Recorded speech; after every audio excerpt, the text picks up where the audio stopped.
tí mo ná wà lórí lè rí ọmọ ọdún márùnlélógún bẹ́ẹ̀ o 20 ọdún ni èyí tó bá dàgbà jù bẹ́ẹ̀ láti ọmọ ọdún 13 sí 20 ọdún. Bákan náà àwọn ọkùnrin láti 40 ọdún sí 100 80.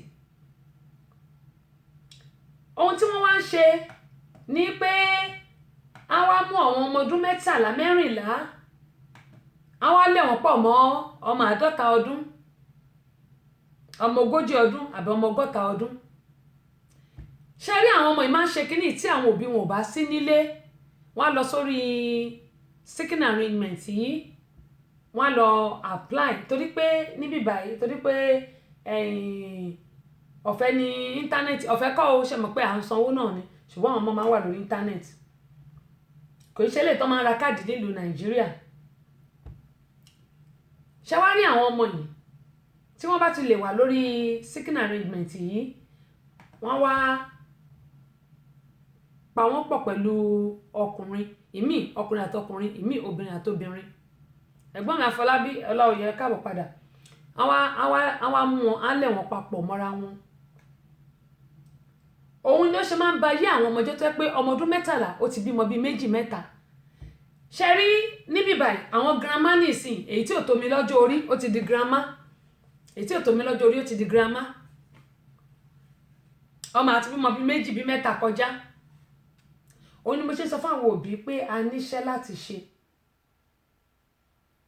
A ní iṣẹ́ láti ṣe. Ẹ má jẹ́ ká máa fi àwọn ọmọ yìí sílẹ̀. Ká máa fi àwọn ọmọ yìí sílẹ̀, kí a máa fi àwọn ọmọ yìí, kí a máa fi wọ́n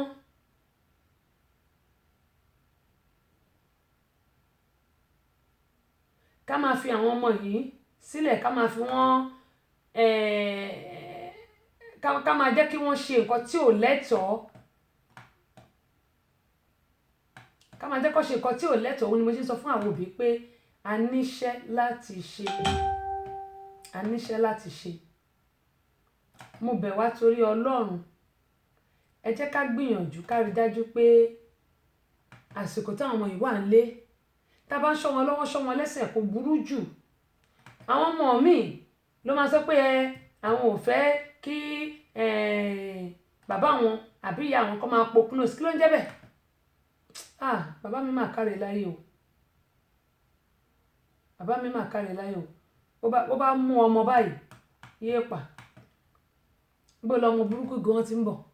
Òun ni mo ṣe ń sọ fún àwọn òbí pé a nílò láti mójútó àwọn ọmọ yìí. Ọ̀rọ̀ má na ọmọ mi kan kò sí ní ọ̀rọ̀ ìlú òyìnbó ń bí. Má na ọmọ mi, má ṣe má. Lóòótọ́ ló wà, ṣùgbọ́n wọ́n ní inú ilé ẹni láti jókòó èkúté onídodo. Bí bá mú ọmọ mi inú ilé, bó bá ṣẹ̀ bí bá mú bá nà, kó lọ sọ fún wọn. Ṣé àwọn ló máa, ó bá ti mọ̀ pé àwọn ló máa bọ̀ òun. Ó bá ti mọ̀ pé àwọn ló máa bọ̀ òun, kó lọ sọ fún wọn. Mi lè jẹ́ kó mọ́ ya bọ ọ̀ràn mọ́ mi lọ́wọ́. Òun ni mo yẹ sọ fún wa pé bá bá ti lè fi ẹsẹ̀ àwọn ọmọ wa lé ọ̀nà tó tọ́ àti ọ̀nà tó yẹ, àwọn ọmọ yìí wọ́n ní ya ìyàkúyà mọ́ wa lọ́wọ́. Bákan náà, ṣé wá rí site tí mò ń sọ yìí, tí wọ́n bá wá ti wá mú àwọn ọmọ ọdún 13 ọmọ ọdún 14 yìí, àwọn ọkùnrin yẹn wá sọ pé kí wọ́n á pàdé àwọn ní ibì kan, á lọ pàdé. Ìmí wọ́n ti fún lóògùn olóró. Oríṣiríṣi nǹkan ló máa ń ṣẹlẹ̀ sí wọn. Ọmọ mi wọ́n wá tó bá gbé lọ. Tẹ́ bá gbọ́n báyìí, àwọn ọmọ tí wọ́n ń wá wọ́n ti pọ̀ jù. Eléyìí missing, tọ̀hún missing, eléyìí missing, tọ̀hún missing. Tó bá máa rí wọn, wọ́n á ti pa wọ́n. Wọ́n á ti pa wọ́n. Òun ni mo ṣe ń sọ yìí pé gbogbo àwọn òbí a ní láti ṣọ́ra. Ká dẹ̀ máa kìlọ̀ fún àwọn ọmọ wa. Ká máa kìlọ̀ fún àwọn ọmọ wa. Káwọn ọmọ wa ká máa bá wọn sọ̀rọ̀. Kán lè yáre, kán lè ya ọmọ alálùbáríkà àtọkùnrin àtobìnrin wọn. Lágbára Ọlọ́run, a jèrè àwọn ọmọ yìí o, lórúkọ Jésù. A jèrè wọn.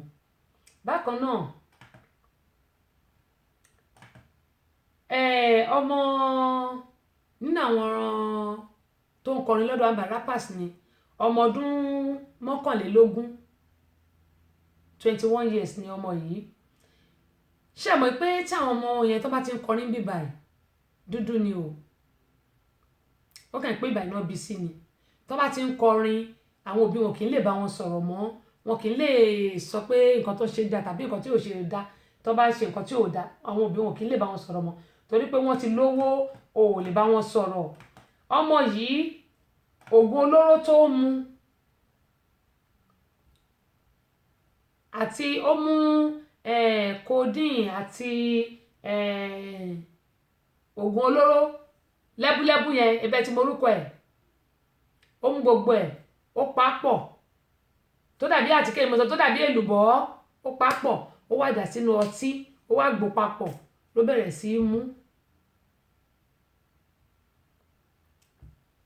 mímu tó mu yìí ó dẹ̀ ti mú gan ó lóun fi ń wà pé òun máa ń wà ṣáì tóun bá fẹ́ kọrin tàbí tóun bá fẹ́ sọ̀rọ̀ ó wá fẹ́ kó máa ṣàkẹ̀ ó wá ṣàkẹ̀ lọ sọ́run ọmọ tí mò ń sọ yọjọ́ Sunday ni ó kú ní airport ó bọ̀ ní Atlanta bíbáyìí ó lọ sí kí náà ti ń porúkọ ní Georgia bíbáyìí náà ni o torí Georgia bí Georgia ó tó jẹun náà Nàìjíríà gan pàápàá Georgia ó tó làjì Nàìjíríà Georgia lásán o Georgia lásán ká má wàá sọ àwọn tó kù Georgia lásán ìlàjì Nàìjíríà ní ká pè torí Amẹ́ríkà ó fẹ̀ gan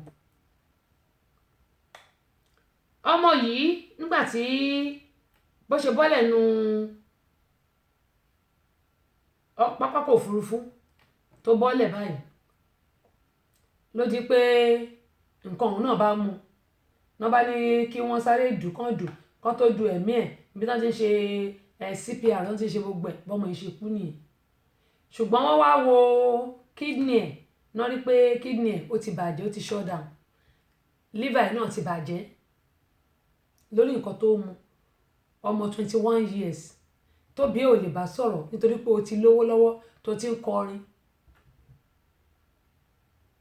ó ní mo ṣe ń sọ fún àwọn òbí wípé mo bẹ̀ wá torí Ọlọ́run àwọn ọmọ tá a ní ẹ má jẹ́ ká sọ pé torí pa ti wà nílùú òyìnbó ká má lè bá àwọn ọmọ wa wí mọ́ ayé tí ò dáa nìyẹn ayé káyé wípé mi ò gbọ́dọ̀ bá sọ̀rọ̀ kọ́ máa lọ tì mí mọ́lé o kọ́ máa lọ gbọmọ lọ́wọ́ mi o wọ́n ní àgbà tí ò kẹhùn sọ̀rọ̀ bó bá yá yóò kẹtàn sáré Ọlọ́run Olódùmarè yóò ṣàánú fún wa àwọn ọmọ wa àníwá wọn tì kò jẹ́ bó ṣe jẹ́ àsìkò tó wà nínú ọlùdé yìí gbogbo wa pátápátá ẹ jẹ́ ká gbìyànjú mo bẹ̀ wá torí Ọlọ́run ẹ jẹ́ ká gbìyànjú ká rí dájú pé àwọn ọmọ wa wọ́n wà nǹkan kan fi pa ọwọ́ dà tó yẹ pé wọn ò ní máa lọ wo ojú ká tàbí kí wọ́n máa ṣèṣekúṣe gbogbo òrìn tí ò yẹ kó máa rìn kó máa lọ rìn mo bẹ̀ wá torí Ọlọ́run mo gbé àwọn kọ́kọ́ sí orí ayélujára mi tó jẹ́ pé mo ní káwọn èèyàn máa yiri wò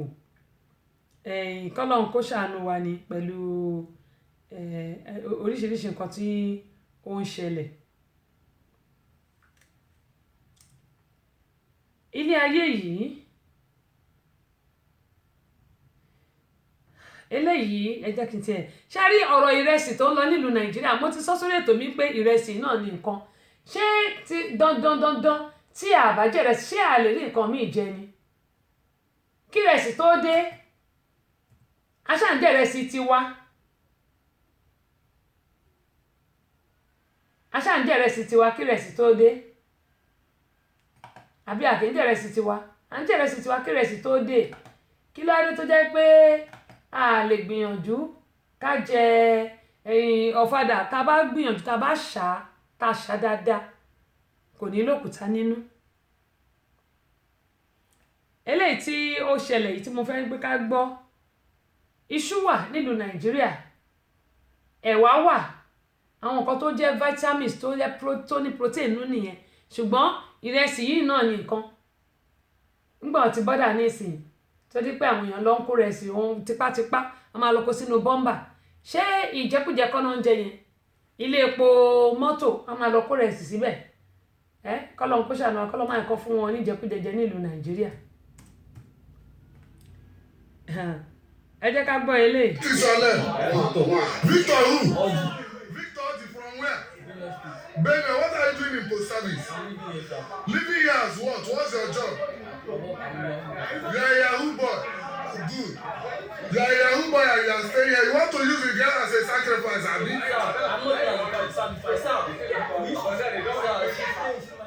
She's your girlfriend and you have the mind to burn her like this. Eh? You have the mind to pour petrol on this young girl? Come. Where is your parental home? Stay there. Don't come closer. Where is your parents staying? But gather. Where is your parents' number? Bring their phone number. Where is your phone? Call their phone number. Find out where? Call their phone number. Eh? Call the number. So where's your phone then? Ṣé mọ̀ pé ohun tí mo fi wọ̀n wá yìí mo sọ lẹ́ẹ̀kan pé oríṣiríṣi ìṣẹ̀lẹ̀ ló ń ṣẹlẹ̀ nílùú Nàìjíríà. Ṣé rí àwọn Yíbò lè pààyàn, wọ́n lè pa òbí wọn nítorí owó, wọ́n lè pa ọmọ tán bí nínú nítorí owó, nítorí pé wọ́n fẹ́ làlùyọ.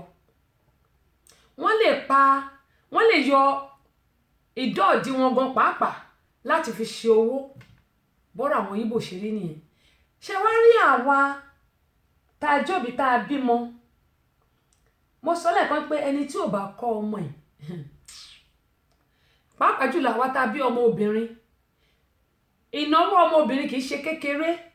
Eléyìí àwọn èyí tí nǹkan bá ṣẹlẹ̀ àwọn èèyàn láìkè kan máa pariwo nílùú Nàìjíríà, wọ́n máa pariwo kan máa káwọ́ sókè ni.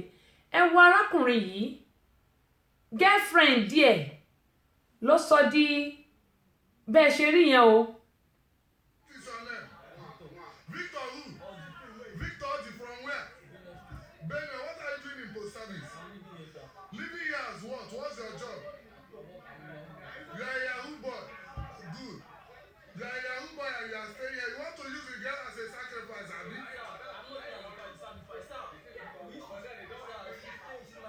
She's your girlfriend and you have the mind to burn her like this. Eh? You have the mind to pour petrol on this young girl? Come. Where is your parental home? Stay there. Don't come closer. Where is your parents staying? But gather. Where is your parents' number? Bring their phone number. Where is your phone? Call their phone number. Find out where? Okay, ohun tí mo fẹ́ sọ ni nígbà tí ọmọkùnrin yìí, ẹ wo girlfriend yìí o, ẹ wo girlfriend, ẹ wo bó ṣe da pẹtiróòlù àbọ̀lẹ̀ ṣe ń pè pẹtiró, ẹ bó ṣe da pẹtiró sọmọ ọlọ́mọ lára, ó máa jó níná láti fi ṣoògùn owó. Ẹ jọ ṣé nígbà tá a bá ní owó ọ̀hún tán ibo là ń kówó yìí lọ for goodness sake? Ṣé ẹnìkan kú? Alhaji Abdul mi ò rí dáadáa o, ó ti sá lọ. Alhaji Abdulrazak adúpẹ́ o. Ẹ wo bó ṣe ó bó ọmọbìnrin tòrótòró ni. Eléyìí máa gbé sórí péjì mi, ó bó ọmọ ìtòrótòró ni. Ó bó ọmọbìnrin tòrótòró ni. Lórí owó. Yahoo boys. Ṣé ẹ mọ̀ pé ọ̀pọ̀lọpọ̀ àwọn òbí ìgbà mi wà sẹ́ pé a kì í lè bá àwọn ọmọ wa sọ òtítọ́ ọ̀rọ̀ àti torí pé bóyá owó táwọn ọmọ wa ń fún wa tàbí tá a bá bèèrè kan lọ́wọ́ ọmọ àtọ́rin fún wa ọ̀pọ̀ òbí kì í bèèrè bí tá ọmọ yẹn ti rí owó, ọ̀pọ̀ òbí kì í bèèrè tí ọmọ yẹn bá move. Ẹ wò bó ṣe bó ara ọmọbìnrin, kọ́lá ara ọmọbìnrin yìí nìyẹn o, gbogbo ètò bó ẹ wò bó ṣe rí bí bá gbé sórí Facebook ẹ lè rí dáadáa. Ó dẹ̀ da pẹtrólù,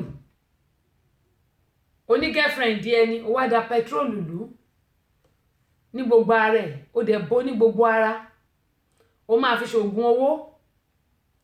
Ṣé gbogbo wa àwọn òbí gan apá ṣé àmọ́ pé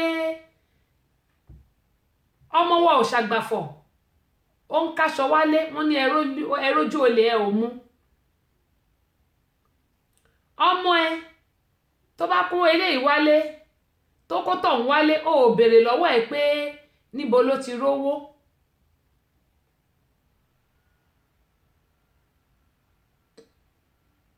Oníkọ́mọ ẹ fún ẹ lówó, ó fún ẹ lówó, ṣùgbọ́n ó béèrè bí tọ́mọ ẹ ti rí owó tó ń fún ẹ. Ṣé kò yẹ kí àwọn òbí gan ká mọ̀ yìí pé àwọn ọ̀dọ́ wa yìí a níṣẹ́ láti ṣe lórí wọn. A níṣẹ́ láti ṣe lórí àwọn ọ̀dọ́ wa nítorí pé ọ̀pọ̀lọpọ̀ wa la kàn máa ń rò pé ọmọ mi wà okay after all boyfriend ẹ̀ wà okay. Mo ti rí nǹkan tó jẹ́ pé àwọn ọmọ yahoo yìí ọ̀rẹ́ mẹ́rin ni wọ́n jáde ní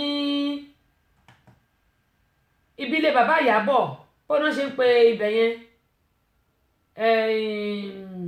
Afro Grammar School ni àwọn ọ̀rẹ́ mẹ́ta yìí ti jáde. Nínú àwọn ọ̀rẹ́ mẹ́ta yìí àwọn méjì wọ́n travel out nínú wọn. Ṣé wá rí nǹkan tó kù ọmọkùnrin tó ń fẹ́ iṣẹ́ yahoo ló ń ṣe ṣùgbọ́n àwọn òbí ẹ̀ wọn kì í béèrè á kó nǹkan délé lónìí ó lè ra oríṣiríṣi nǹkan kókó délé á fún yẹ ẹ̀ àfásà tí wọ́n ní ó tojú sú àwọn ó tojú sèmi náà o Solomon Ọ̀ṣọ́ ṣúgà tèmi nìkan ṣúgà tíì ṣúgà honey ṣúgà búrẹ́dì ṣúgà gbogbo ẹ̀ lágbára Ọlọ́run ayé wa yóò mọ dùn bí oyin ni kò ní korò fún wa. Òbí mi kò ní bèrè bí tọ́mọ ẹ ti rí owó ọmọ ìdí ọmọ fẹ́ ra nǹkan lónìí ó fún ẹ ọmọ tí ò ṣiṣẹ́ wọ́n ní ọmọ ò ṣàgbàfọ̀ ó ń kaṣọ wálé ẹrú ojú olè ẹ̀ mú torí pé àfẹ́ káwọn ọmọ wa sọ̀rọ̀ sí wa tàbí àfẹ́ káwọn ọmọ wa bínú sí wa àní lè sọ̀rọ̀ nígbà bá ti jẹ́ dodo àní lè sọ dodo. Ọ̀pọ̀lọpọ̀ ló jẹ́ pé àwọn ọmọ ẹ̀ wọ́n á máa kó nǹkan tí ò yẹ kó kó wálé á máa kó wálé. Àwọn obìnrin náà wọ́n ní boyfriend tó yẹ pé mọṣẹ́ tó ń ṣe wo eléyìí ó da petrol sọmọ ọlọ́mọ lára ó fẹ́ fi ṣoògùn owó. Àwọn Ìgbò mo sọ mo ní ìdọ́ọ̀dí wọn gan wọ́n lè yọ báyìí kan fi ṣòwò ìyá tó bí wọn lọ́mọ wọ́n lè yọ ojú ẹ̀ kan pa kan fi ṣoògùn owó. Ẹ wo ọmọ tí mò ń sọ àwọn ọmọ tí mò ń sọ yẹn boyfriend ẹ̀ ó jẹ́ yahoo ṣùgbọ́n àwọn òbí ẹ̀ bá sọ̀rọ̀ títí ọmọ yìí ò gbọ́ ó bínú kúrò nílé. Ìlú Abẹ́òkúta ni bàbá àtìyẹ́ ẹ̀ ń gbé ó sá lọ sí Èkó lọ bá boyfriend ẹ̀ èmi ní tí tòótọ́ òkú ẹ̀ ni wọ́n gbé lọ síwájú ilé bàbá àtìyẹ́ ẹ̀. Àná ọmọ tí mò ń sọ is 26 years. Ẹ jọ̀ọ́ ọdún òní ọ̀sùn fẹ́ bí ọmọ tó máa pé 26. Bàbá ẹ̀ kékékékéké ìyá ẹ̀ yányányán bó ṣe sá kúrò lé nìyẹn wọ́n wá wọn rí. Ìyá lòun gbàdúrà bàbá náà lòun gbàdúrà wọ́n ní gbò bá yá wálé. Òkú ẹ̀ ni ọmọkùnrin gbé ló lọ gbéjù sẹ́nu náà bàbá àti ìyá ẹ̀. Wọ́n ti lo ẹ̀yà ara ẹ̀. Ó ní mo ṣe máa ń sọ pé gbogbo nǹkan tó ń dán òun kọ́ ni wúrà. Ẹ wá wo eléyìí náà tó da petrol sí girlfriend ẹ̀ lára.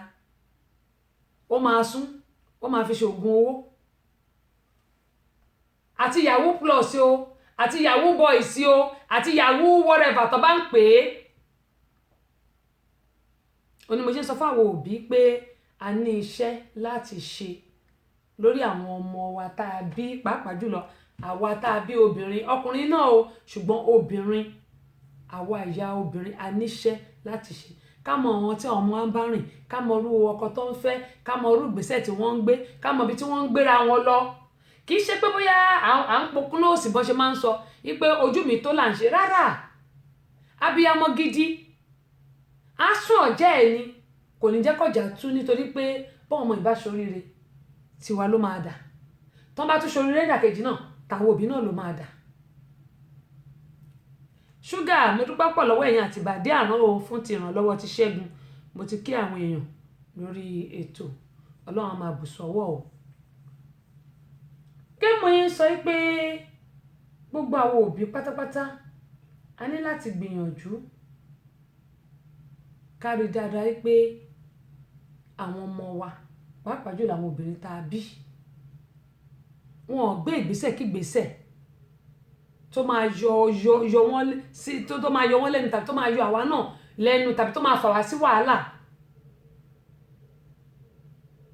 àìmọye àwọn èèyàn náà ti mí sìn bíbà tó ń wá káàkiri báyìí, àwọn young girls tí wọ́n dàgbà láti ọmọ 18 sí débi 22 23 24 ni wọ́n wá káàkiri mi báyìí. wọ́n kò gbọ́ sínú news báyìí wọ́n bẹ̀rẹ̀ sí wá wọn káàkiri pé ẹni bá rí wọn tó bá dẹ̀ máa fi rí wọn wọ́n á ti kú, tó wọ́n máa fi rí wọn wọ́n á ti kú. o mo ṣe máa ń sọ pé tí àwọn ọmọ wa bá ń lọ bìkan tá a bá sọ pé ń bo ló ń lọ, ọmọ tó bá ní mọ́mì dádì ní láti béèrè kì í ṣe irú ilé mi lọmọ nírú ọmọ bẹ́ẹ̀ máa gbé, torí pé wọ́n ní pé ó ń bọ̀ àwọ̀ àwọn báyìí ládẹ́ẹ̀dẹ̀, wọ́n sì ní ojú là mọ́tò gbogbo nǹkan ni. ọlọ́run olódùmarè á bá tọ́jú àwọn ọmọ yìí, àníwá wọn tí o, torí ilé ayé yìí mo ń sọ. Women Empowerment, àjọ tí ń ṣe ìrànlọ́wọ́ fún ẹbí aláìní, pàápàá jùlọ àwọn obìnrin tó kù díẹ̀ káàtó fún láwùjọ wa. àjọ yìí kò lọ́wọ́ ìjọba nínú rárá o. kájọ bo òróró ìtura síbi tí bàtà ti ń ta àwọn aláìní lẹ́sẹ̀ jákèjádò orílẹ̀-èdè Nàìjíríà àti lókè òkun. oúnjẹ la nílé, aṣọ, owó àti bẹ́ẹ̀ bẹ́ẹ̀ lọ. ṣé ìta ò lè fi múnú aláìní dùn? The Center for Family Resources and Women Empowerment account number wa ni 3137723842 First Bank ní Amẹ́ríkà. ẹ pè CEO sórí 070-912-7508. ní Nàìjíríà nílùú Ìbàdàn ẹ pè bí òsórí 002-314-5275. lábẹ́ Òkúta ẹ pè Olútáyọ̀ sórí 070-164-4941. nílùú Èkó ẹ pè Olúbùnmi sórí 080-3343-5310. ẹ jẹ́ ká ṣaláìní lóore, àwa náà ní dáláìní o. ó dáa, kínní kan ni mo rí gbà lọ́wọ́ sista Tinúkẹ́ Ayẹni láti Ireland. wọ́n sẹ́ndì nǹkan kan sí mi ní ìsìn, wọ́n ní kí àwọn èèyàn pé kí àwa èèyàn wọ́n ní àwọn kan wọ́n ní wọ́n ti háàkì àkáǹtì wọn, wọ́n ní wọ́n ti háàkì àkáǹtì wọn, ní wọ́n béèrè àwọn tó háàkì àkáǹtì wọn yìí wọ́n ń béèrè owó lọ́wọ́ àwọn èèyàn. wọ́n wá ní pé kẹjọ́ o, wọ́n ní kẹjọ́, wọ́n ní kò ṣe àwọn, wọ́n ní ẹ jẹ́ kí n kọ́ bí wọ́n ṣe kà á. wọ́n ní hello everyone, wọ́n ní just to let you know that my account's Facebook had been hacked into. wọ́n wá ní please do not pay any money to anyone or accept them please. ìyẹn ni pé àwọn kan ti hack account wọn, wọ́n ní wọ́n ti hack account àwọn. wọ́n wá ní mo rò pé account wọn tó ń hack yìí bóyá àwọn èèyàn ń béèrè owó. wọ́n wá ní pé ẹ jọ̀ọ́ ẹ má sanwó fún ẹnikẹ́ni o, wọ́n ní ẹ má sanwó fún ẹnikẹ́ni o, àwọn sọ ti wọn o, kẹ má sọ pé Tinúkẹ́ Ayẹni ló ń béèrè owó lọ́wọ́ yín, ẹ má sanwó fún ẹnikẹ́ni.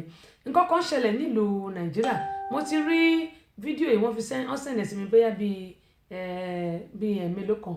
sísítà mi náà ti sẹ̀ndẹ̀ sí mi tó ìbàdí àwọn wọn náà sẹ̀ndẹ̀ sí mi, ṣùgbọ́n mo kàn tún wò pé kí ni wọ́n fẹ́ kí a mọ̀, ṣùgbọ́n nígbà tí mo á gbọ́ mo á rí i pé ó ní mínì, ṣùgbọ́n ẹ jẹ́ ká gbọ́ nǹkan tí wọ́n sọ, mo rí pé ó ní mínì.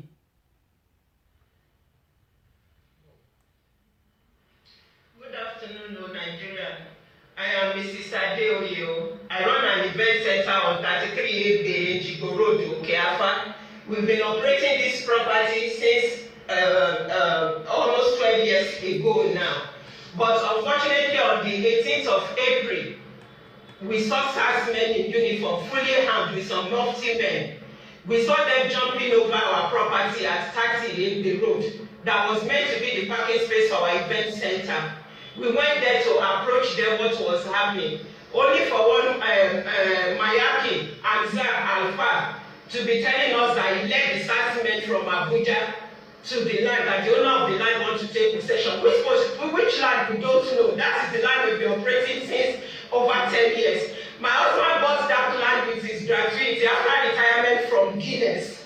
Since on the 18th, the policemen, they've been terrorizing us. We went there to ask them, after telling us that they are from Abuja, Hamza said he led them from there. They made him to sit on the floor, collected his phone, held him hostage. They started pulling down all the trees and the beautification we did on the parking. After doing all this, they made him to sit down, started digging. That same day, they started building. They constructed with the help of the SAS men in uniform, using Scorpio t-shirts to cover their uniform. They started building. After several hours, they had to take my husband away to an unknown place. I ran out to Ejigbo police station to complain to the DPO. The DPO said it's a large matter. It's a civil. She used one grammar. And even before attending to me, they started tossing me around. I went upstairs, went downstairs, and running up and down. No attention was given to me by the DPO of Ejigbo. They didn't even allow me to write statements. While standing there creating things, someone called me from the parking where the staffmen are protecting the land grabbers, constructing the building the same day that they've taken my husband away with a tinted car. No number. I have to run back from the Ejigbo police station again to the site. Getting there, I asked them, where's my husband? It was nowhere to be found. I started calling my husband's phone number. I couldn't reach him. Switched off. I went back to Ejigbo again to meet the DPO to tell her that I came here in land matter. He said it's simple. Now they've taken my husband away. She said it with her own mouth that this is kidnapping. What should be done? She just said it's kidnapping. Started going up and down, not even giving me attention. No statement was written whatsoever. People started calling me, asking me how far. I started calling as well how far. Someone now sent me a number that I should call Mushin. I called the number. The Oga there answered. I said, Oga, I have a problem. We'll come to my head. He said, what is happening? I told him that Saxmen are on our property building. I went to Ejigbo. Even that is not the matter now, as I told him. I said, they kidnapped my husband. I don't know where to find. All this Oga could tell me is it's not his jurisdiction. That I should go back to Ejigbo. I went back to meet this again. Nothing was done until night. My husband had called me. I went back to meet him. Now narrated what happened. They took him away. That they are taking him to SAS office only to branch an uncompleted building where he met some men there. And they now told him what happened, that they heard that they are working on the land and they're supposed to take him to office, but they want the Muritala. The man they met is Muritala, Tajuddin Muritala, and they met one man there who his name is Adebusola Kesta with Fatai Amodu. Nigerians, please, so Tajuddin Muritala is terrorizing us. Mayaki Suleiman Shatafai is terrorizing us. Mayaki is boasting that he has police in his pocket because the former IG, Alhaji Idris, is his cousin.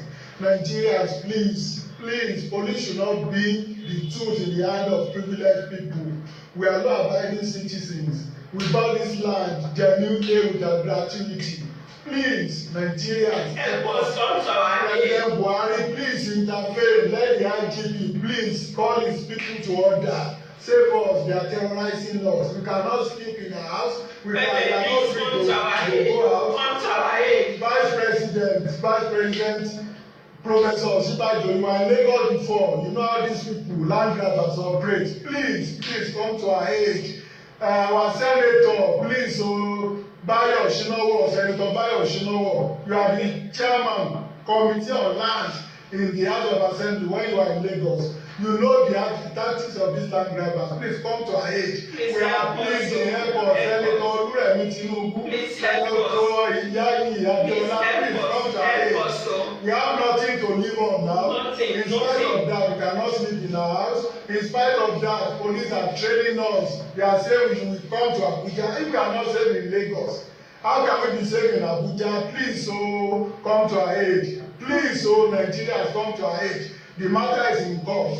Court has said don't go to the land. They refuse to obey the court. They are still going to the land. The police have come. Ó dáa, ẹ wo eléyìí tí ẹ gbọ́ nǹkan tí àwọn arábìnrin yìí sọ.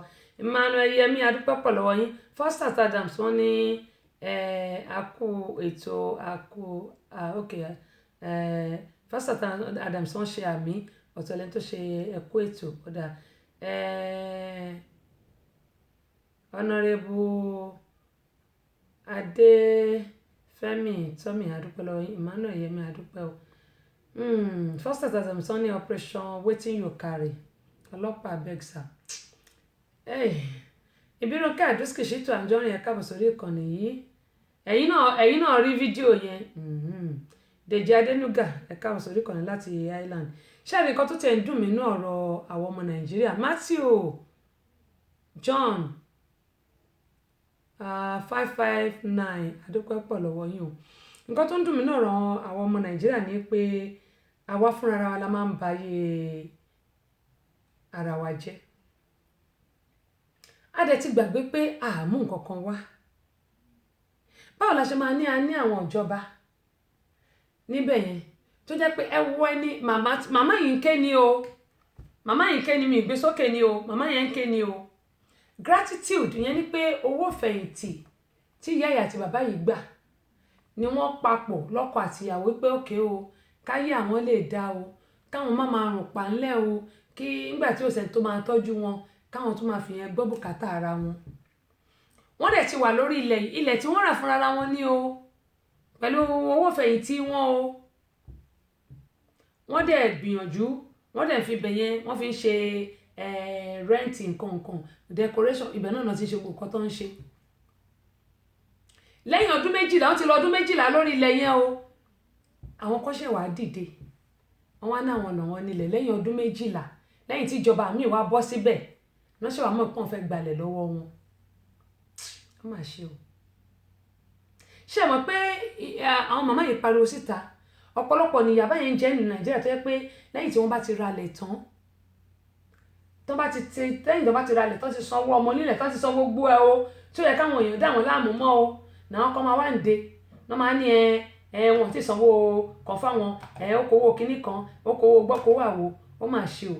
Ilẹ̀ tó jẹ́ pé òun náà ló máa jẹ gbogbo ara ìgbẹ̀yìn gbogbo wàhálà tẹ̀ ń fún àwọn ẹni ẹlẹ́ni ṣe ilẹ̀ yìí náà ló máa dá fún gbogbo èyí tẹ̀ ń ṣèkà tẹ̀ ń ṣèbàjẹ́.